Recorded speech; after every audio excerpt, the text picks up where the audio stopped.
Hey guys, welcome back to week 4. Well, it's what is now week 4.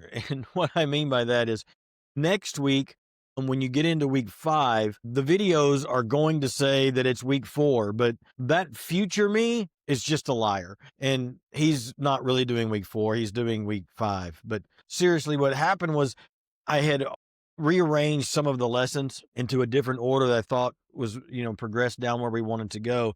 But when I did that, I'd already made the videos for week 4. And so we just moved that whole lesson down. And so during week 5, the videos are going to say that I'm in week 4, but don't get confused. This is actually week 4, the real week 4. So up to this point, what we've done is we've laid some foundations of Bible study and the importance and what it means to know God. That's really all we've accomplished, but that's also a lot that we've accomplished. This coming week, we're going to dive into what I believe is the most powerful part of our relationship with God outside of reading God's word.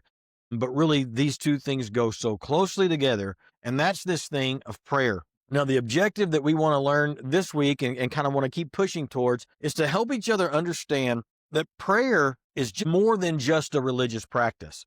You take prayer and you couple it with Bible study, and this is the primary way that you and I build intimacy with God, how we know His will and experience this closeness with Him that we've been talking about last week when it comes to knowing who God is. We really cultivate that through this thing of prayer. Now, when I was putting this lesson together, I found these two quotes from two of maybe the most impactful leaders of our faith in contemporary times. These two guys are Charles Spurgeon and Dwight L. Moody. Charles Spurgeon was known as the Prince of Preachers. I mean, he was a great preacher and preached fiery sermons, and people would come from miles and miles and miles around to come hear him.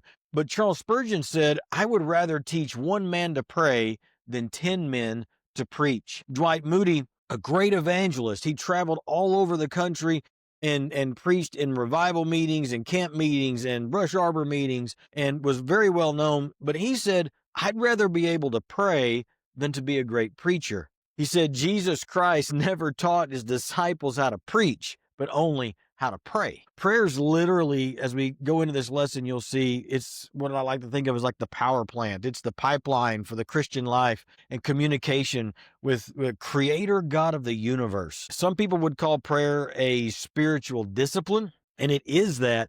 But I'm hoping by the end of this lesson, you'll know that it's even more. It's a privilege as a follower of Jesus to go into prayer with a holy and righteous God, and we have to learn to cherish that. By definition, prayer is simply an ongoing conversation with God that literally helps us grow this intimacy, helps us grow an understanding with Him. And I don't know why it is, but it seems like many Christians really just overcomplicate this thing of prayer. We sometimes turn it into an unnecessarily formal event, maybe for special occasions or just for dinner. But after this week, I'm hoping that you'll see it for what it is and as what the scriptures declare it to be. And it's that constant ongoing conversation, that lifeline between you and God.